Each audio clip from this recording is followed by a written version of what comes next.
Again, everyone, it's Janine Koden from Connect Limited, helping people find real safety in their bodies and their nervous systems to live happier lives. What happens when you grow up with a narcissistic parent? Today, we're going to dive into this topic, and I'm sure a lot of people live through this silently and sometimes without even a name for what is actually happening to them. Narcissistic parents, I know. Deep breath.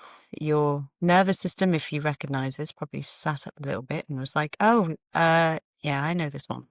So the hidden abuse of narcissistic parent.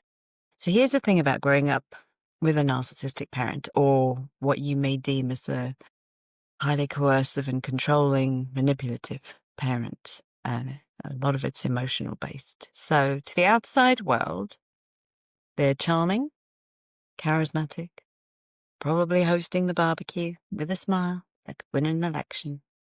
And inside the house, absolutely not.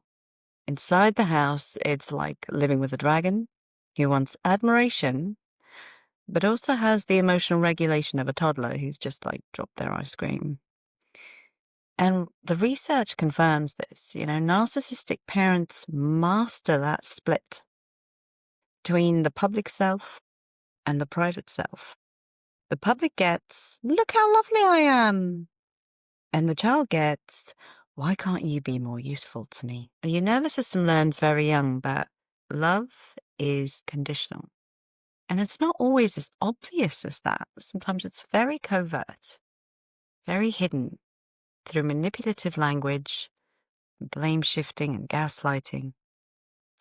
And conditions are always changing because narcissistic parents work a bit like British weather. It's unpredictable, dramatic, and somehow still your fault. So children learn to create a false self to survive when they have a narcissistic parent. You're not allowed to be yourself. You must be who they need. And honestly, I should have been given BAFTAs for the performance I delivered throughout my childhood.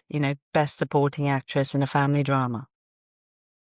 And you learn to become the peacekeeper, the achiever, perfect one, the one who never causes trouble, the one who feels guilty for existing. You learn to read the room before you even develop teeth. Children of narcissists become little emotional meteorologists. Storm incoming, brace yourselves. And this becomes your adult dating life, too.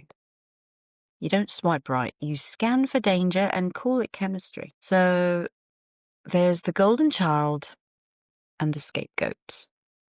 And sometimes there's just the two scapegoats because the parent can't be bothered. They don't have a lot of involvement with raising the kids.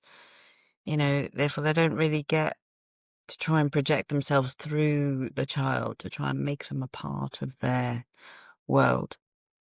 And they get the lucky scapegoating. Because narcissistic parents can assign roles sometimes, not because they're organized and trust me, it's not that. It's because they need the family to orbit around their emotional needs. So they can create the golden child, the shiny trophy, the reflection of their imaginary greatness. And this child can commit tax fraud and still be told, sweetheart, you tried your best. And then you can have the scapegoat, the designated problem. This one could cure cancer and still be told, why didn't you do it sooner? Both roles create trauma. Both roles disconnect you from your true self.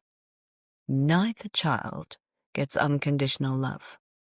They just get different flavors of pain. And the 7 steps towards codependency is a brilliant staircase image. It's called How to Accidentally Become a Therapist by Age 10. And it goes like this. Step 1, trauma. Step 2, shame. Step 3, defense mechanisms. Step 4, fear of abandonment. Step 5, self-medicating, crisps, alcohol, perfectionism, choose your fighter. Step 6, attracting narcissists. And step 7, codependency. If you made it to the top of this staircase, congratulations. You did it while carrying your entire family's emotional luggage, and none of it was yours. And how does it show up in adult life? Growing up with a narcissistic parent often leads to choosing partners who also lack empathy, feeling responsible for everyone else's emotions, never knowing what you really want, confusing chaos with love, becoming a magician at hiding your pain, and seeing boundaries like there's some sort of advanced mathematics you definitely didn't sign. And my personal favorite, feeling guilty for resting.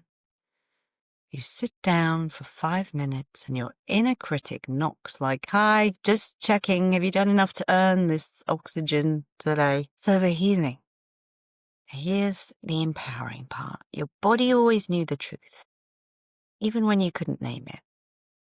Your nervous system logged every very fact you're listening to this episode means your healing has already started.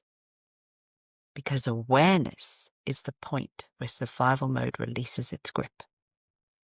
Healing begins when you stop making yourself small. Stop taking responsibility for other people's emotional failures. And stop accepting crumbs and calling it dinner. You start rebuilding a relationship with yourself. Not the false self you needed to become, but the real one who's been waiting. Connected Limited, this is exactly what I do. I help people unlearn those trauma scripts, regulate their nervous systems, and finally experience relationships that don't feel like emotional. You deserve that. Your body deserves that. And honestly, your future self is already cheering. So if today's episode stirred something in you, good. It means your system is waking up to the truth. And you don't have to be scared of that. You don't have to run away from it. You can stop, realize you were never the problem. You were the child of a problem that you didn't create. And you're allowed to grow beyond. If you'd like support with this healing journey, book a call with me through Codenext Limited. Let's help your nervous system find safety, softness, and a life that actually feels like yours. Thank you for listening. You're doing better than you think.